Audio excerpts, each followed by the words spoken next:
Hi everybody, I am obviously not wearing a wig, and I was getting my coffee this morning, see, and having a thought that I wanted to share with you, which was I'm actually wearing the hat today because I have a physical, and I haven't had a physical in like forever. I don't actually have like a doctor. I just go either to urgent care or I see specialists. So I yelped up a doctor, and I'm going to have a physical just to make sure everything's working and I'm not going to drop a kidney and everything's good.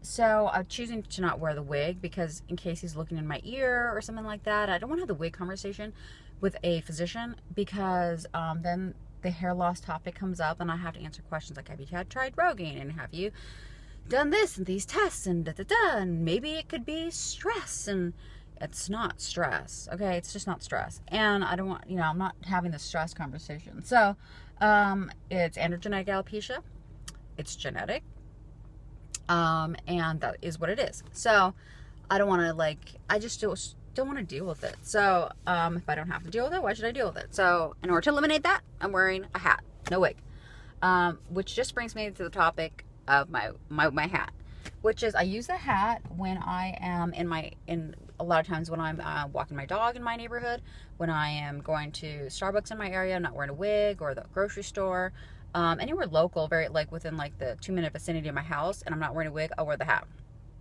And that's because although I'm comfortable telling people that I wear hair, I certainly don't want to be having this conversation, every single moment of the day, with people that see me all the time. So showing up with my hair is really short. I mean, let me see if I can try it. I don't know if this is going to work, but I'm going to try to capture it for you.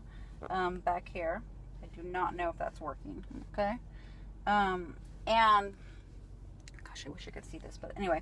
And so I don't know if it captured it, but my hair is really short. I mean, it's pretty much buzzed in the back. So, I mean, this is going to be a noticeable thing. Really noticeable. We're not talking about growing 4 inches here. I mean, we're talking about some serious difference. So I don't want to be having that conversation all the friggin' time. So to eliminate that, I do the hat. And surprisingly, because the hat's low, or because it's just a different look, or people just don't pay attention. They're never like, where'd your hair go? Maybe they think my hair is tucked up under here, or whatever. Even my neighbor that I see all the time walking his dog when I'm walking my dog, he sees me in the hat all the time. He sees me in a wig all the time, and he's never been like, wait, your hair has disappeared. It's just, it's just not even noticed. So these are the things that I do to make hair wearing work in my life, to deal with my hair loss. I cut it off. I wear a wig, but I don't want to wear a wig all the time, so I wear a hat, and I make these concessions, and I just let it ride, and I don't obsess about it, and I don't worry about it,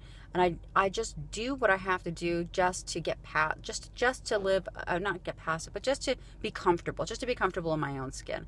And the point of this is that a lot of people, and including myself for a long time, is we always have that internal dialogue that's well, why do I have to do it? Why do I have to wear a wig? Why do I have to have hair loss? Well, why should I have to wear a hat if I'm not wearing my wig? And why do I need to cut my hair just because I have hair loss? And my hair is short, so I'm never going to be able to wear a ponytail. And we go round and round until we feel absolutely, completely like garbage because we just love to poke ourselves with a stick in the eye. So instead of that, which I don't do anymore with my hair, I just do that in other parts of my life, you just have to make it work.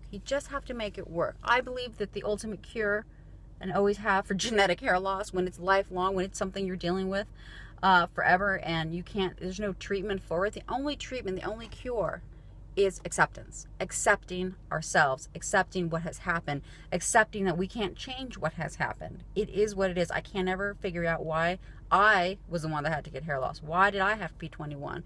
Why was I so depressed about it? Why couldn't I be one of the lucky women that are able to accept it so fast that they wear hair within 2 years, and they're in and they're out, and they're out living their life?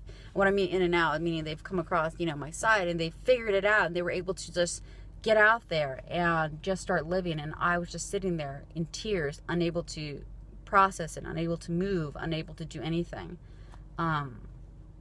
So why? Anyways, I completely lost my train of thought right now as I'm watching something. Anyways, what is my point? I'm gonna have to cut this. we just need to be more accepting of ourselves. We need to not question so much, not be like, not do a why me, not just try to figure out how to make peace with that. This is what it is. It will never be perfect. We can make it perfect in our lives. We can make it work in our lives, and it can be fine and comfortable and, you know, not a burden. My hair loss isn't a burden to me anymore. I don't allow it to be. And for whatever that's worth, for whoever's watching this in that place that you think that it can never get better or whatever, it can.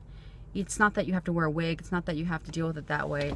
It just can get better. When it gets better in here, when it gets better in our mind, when we process it better, when we accept, when we, it just gets better. It can get a lot better. We just have to change how we view it. We have to change our perspective, our perception of it.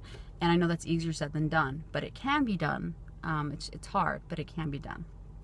Randomness today, this total randomness. I have to actually get going. So I will talk to you guys soon. Bye.